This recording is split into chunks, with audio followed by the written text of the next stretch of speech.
Hi everyone. I wanted to share my experience about growing up being deaf. It wasn't always easy. The purpose of this video is to educate and spread awareness to the hearing community about what it's like being deaf. It's not meant to hurt anyone's feelings.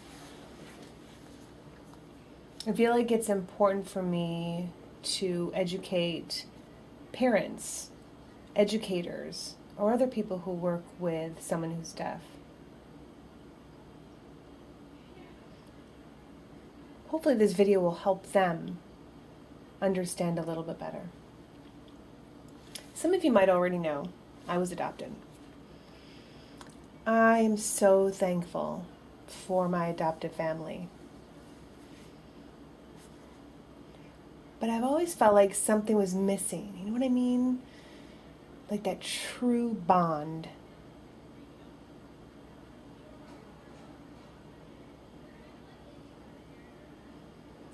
I'm going to share a little bit more about my personal experience to elaborate on that. I loved watching TV growing up. Now, my family wasn't necessarily aware of what my needs were being deaf. Again, it's not their fault. I'm certainly not blaming them.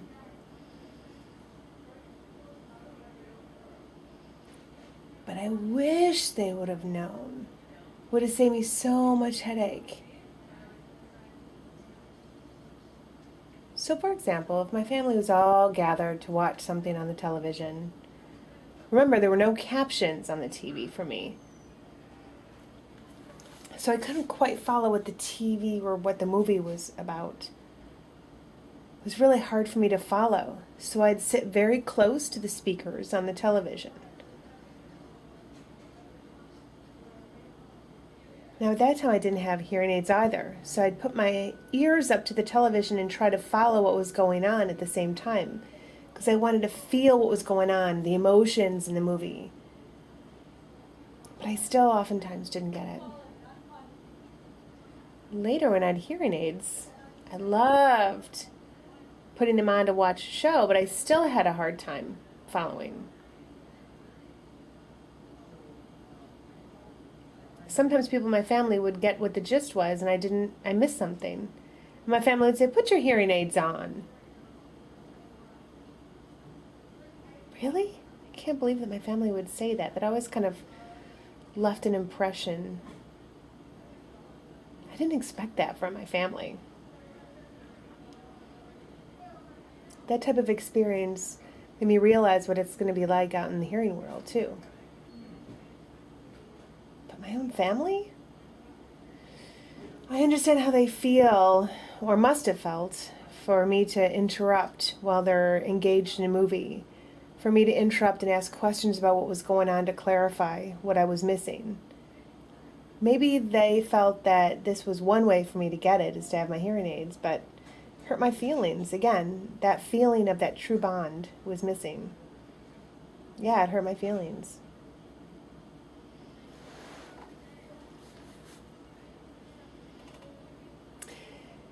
After school, all the kids would gather to get on the bus, and we would chat and hang out a little bit. So my bus one day had arrived. And when I got on the bus, I realized I forgot my backpack. So I asked the teacher's aide if I could go run and get my backpack. And he said, "Sure, hurry up, go get it and come back." So I ran over. Now, my locker was directly next to or very close to the gym. And I heard some sort of a bouncing ball happen in the gym. So I decided to just see. I got my backpack and I decided to go into the gym. See what's going on. All these kids all of a sudden started pointing at me saying, "Yeah, that's the kid, that's the kid." I don't know what they were talking about, really. I figured they probably mentioned to the coach a little bit about me because I'm a classmate of theirs, obviously.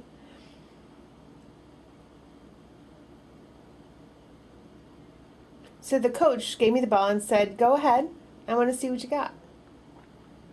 He told me just to move, and I said, "Seriously, you want me to do this for you right now?" So I did what he asked, and let's just say he was impressed. He was impressed with my skill. So he told me to do another move. And sure enough, I did exactly what he had said. And the coach said, you should really join our team. But I said, I don't know. I don't know if I can afford it or anything else. I'd have to go talk to my parents about it. I don't know how to get back and forth to the dorm, to the school. So the coach gave me a form to give to my parents and have them sign it by the end of the week. I said that wouldn't be a problem. So I ran back to the bus, and the teacher's aide said, where have you been? We've been waiting for you.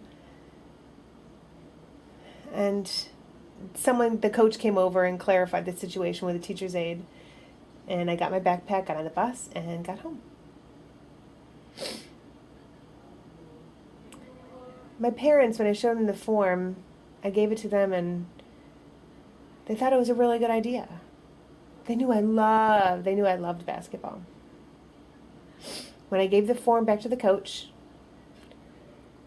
I told the coach, I said, the transportation, I don't know exactly how that's going to work out. He said, don't worry about it. We'll figure it out. We'll do the best we can.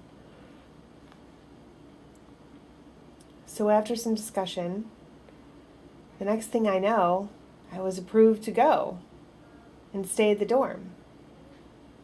And then I was accepted onto the team. So I was really excited that everything was going to work out and that the coach helped me with that. I was so excited. I was a little bit nervous too. So school was done. All the kids were ready to go. And I was brought to the dorm with the rest of the students. We walked into the dorm. There was a TV there. But the TV had captions, which I had never seen before. I had no idea. I was so excited that I dropped my bags and just sat down in front of the couch and just watched TV. I was overwhelmed. I finally understood what was happening. I could follow this story. I could see what was happening and read at the same time. I just felt like I had a connection. And the other students and staff came over and looked at me and thought I was kind of acting crazy. But I explained to them at home I didn't have a TV with captions. And when I told them, they just thought that would be crazy not to have captions. You're deaf. And I agreed. I totally agreed with them on that. There was some sort of a light also that I noticed that would blink on and off. And then it was told to me that that's actually the doorbell. The staff was hearing, but they came over and introduced themselves and signed. Just astounded I was, just astounded. It left a huge impact on me, and I felt like I had finally belonged. It was part of my culture, my world, being deaf, and I was given access. So I couldn't wait to be there Monday through Friday, but on the weekends, I would leave the dorm and go home. I knew that the dorm was perfect for me. So after I arrived home, I told my mom, I said, Mom, there's even captions on the television. I told my mom that I needed captions, but she didn't really hear me out. She just kind of said that she couldn't be bothered with that right now. So Monday through Friday, I couldn't wait to be at the dorm. It was like just a huge portion of my life, being there, being connected. I knew that that's what I had been missing all along with my family. So my sister's TV back at home had some problems. I didn't necessarily know this, but she bought a new TV. And I didn't know about that until I arrived home from my stint at the dorm on Friday.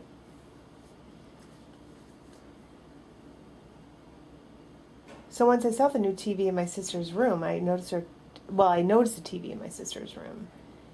And I heard that any TV made after 1995 all had some sort of a chip or the technology added onto the TV. And that was actually a law that had to have the closed captioning. So I knew my sister's had one. My sister's TV had one.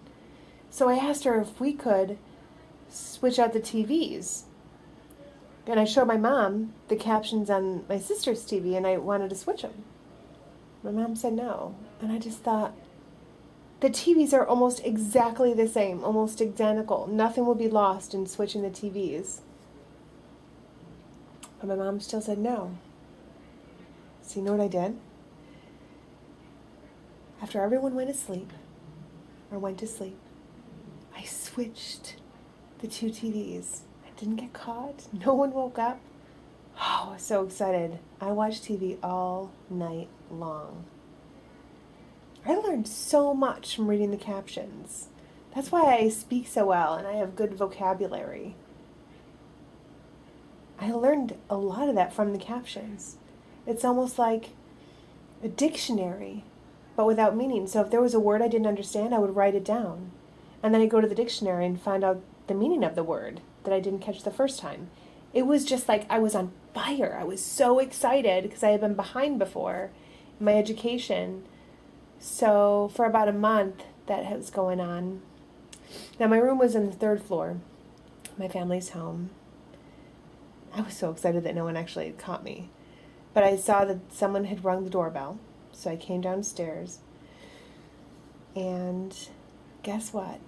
Oh, I got yelled at. My mom said, "You come downstairs right now. You got 1 minute to come out." I was trying to convince them, convince my mom, convince my family that it's easier for me to have the captions instead of asking everyone else to clarify what was being said. So I waited for a few minutes after our very heated discussion, and I just kind of let it go. I waited to see if they had any response, but finally, it all kind of blew over.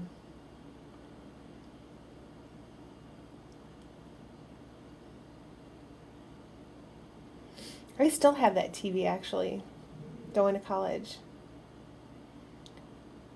I think it's really important that families provide whatever someone needs, being a deaf person. You have to provide accommodations for someone who's deaf.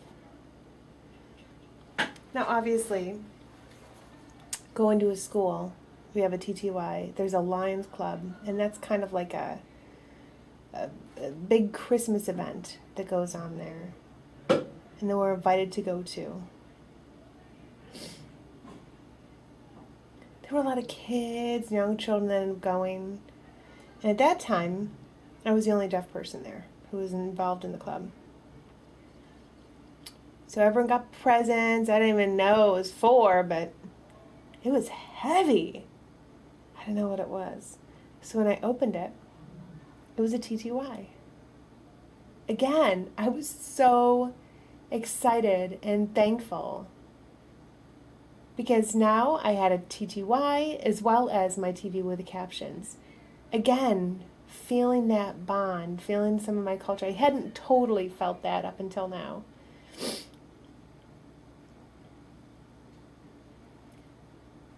I couldn't call people before because being deaf, I didn't really have a phone number or anything. And so people were curious on why I was so excited, but I hadn't had that technology before. My friends thought that everyone had a TTY, being deaf. Like I said, I'm behind in some of this technology. Anyway, I was given a phone number, so I arrived home on Friday and tried to call some of my friends using the TTY. And again, I was still kind of learning the process. I went out and played basketball and did some other stuff outside. I left my house, but when I came back, I watched TV, and when I came back to school, one of my friends said, "Why didn't you pick up the phone when I called?" And I thought to myself, someone's going to come in. Yay! Hi! I'm using your desk because I did a video that had a thing. So I was going to ask, and I just thought, I'm just going to do it. I'm going to do it. Okay, oops.